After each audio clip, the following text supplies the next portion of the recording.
I love my digital devices, but people keep telling me I should worry more about my privacy.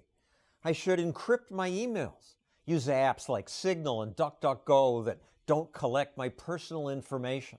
But if I do that, I'd lose some good things. I like it that web companies know me and direct me to things I'm interested in. I even like it that they know where I am, so they can show me things like restaurants near me. So, privacy? Americans, by and large, don't care. And I mostly don't care. I ask Edward Snowden, why should we worry? The reason that you say you don't care about this is, and I say this without any offense intended whatsoever, is because you do not understand the way that that system is being used against you. Snowden is in exile in Russia because he revealed how our government spied on us. Now he says we should care more about what companies like Google and Facebook know. But why should I care? I figure the teenage boy across the street could be picking up the stuff I sent. The cork's out of the bottle. What difference does it make? It's profiling you. When you see a banner ad, they're trying to shape your behavior to sell you a new pair of shoes. But they can also control what you see, and in enough time, what you believe. I don't feel threatened. You make a good case why I should. I'm not scared of Amazon or Facebook because, yes, they want to manipulate me. Yet. You're not scared of them yet. But basically, they want my money, and to get my money in a free market, a company has to give me what I want, and that's a good thing. When we talk about the free market operating, we are presuming that there is open competition or that it's even possible to launch a competitor to these things. And I don't believe this is true. I'm not so sure. After all, experts once declared that IBM, AOL, and MySpace were so big they were monopolies, immune to competition. That turned out wrong. I'm more nervous about that manipulation. There's entire teams of engineers whose job is to use your psychology against you.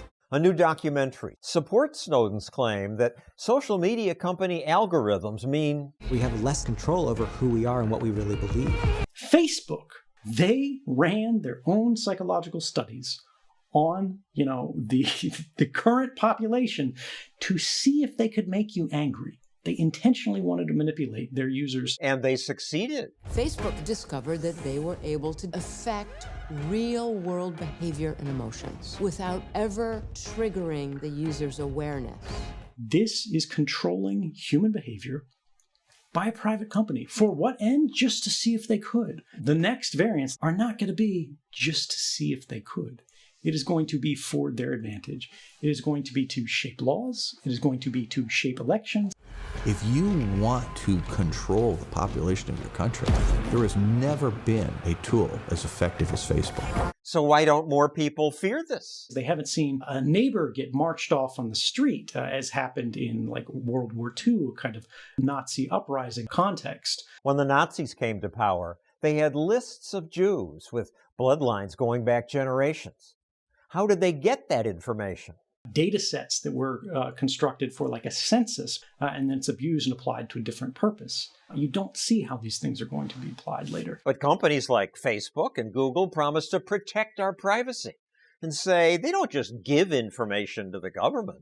People have legitimate concerns. But America's former NSA deputy director points out The companies, we compel them to provide information. the FBI uses secret subpoenas to grab our data. If Google's got it and Facebook has it, why is it so much worse that our government has it? Well, the difference is Google can sell you a different pair of shoes on the basis of what it knows about you, right? The ads that it places on the side of your bar.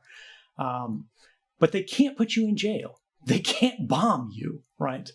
The government can, and for a lot of people, the government does. When asked about our lack of privacy on the internet, Eric Schmidt, Google's former CEO, gave this creepy answer. If you have something that you don't want anyone to know, maybe you shouldn't be doing it in the first place. The problem that I have with this, I like Snowden's response, is that we should have to constrain our intellectual curiosity and even, frankly, our weirdnesses, because we could potentially someday be judged on the basis for it, even if we have done nothing wrong, even if it wasn't strange, because the definition of what is wrong is constantly changing.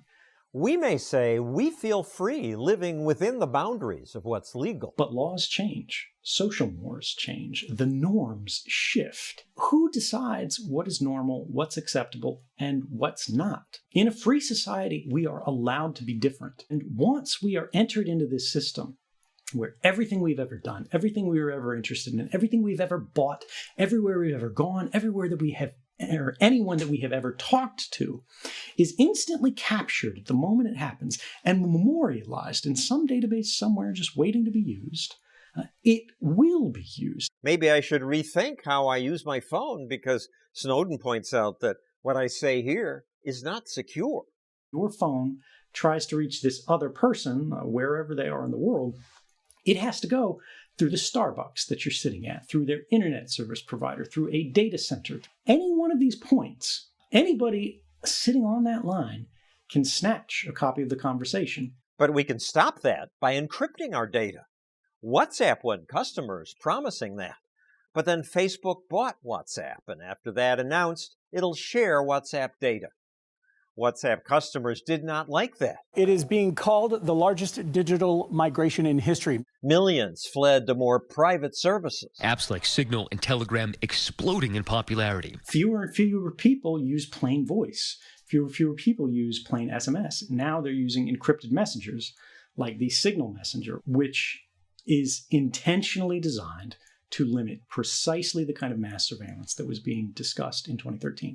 And the encryption works? Encryption does work, because an encrypted message cannot be unlocked without a mathematical key. We cannot break strong encryption. That defeats mass surveillance. And prevents companies from learning so much about us. We're entering increasingly a quantified world where everywhere you go, everything you do, everyone you interact with, and everything you're interested in, it is being collected and recorded and analyzed and assessed. And we don't know how that is being applied yet.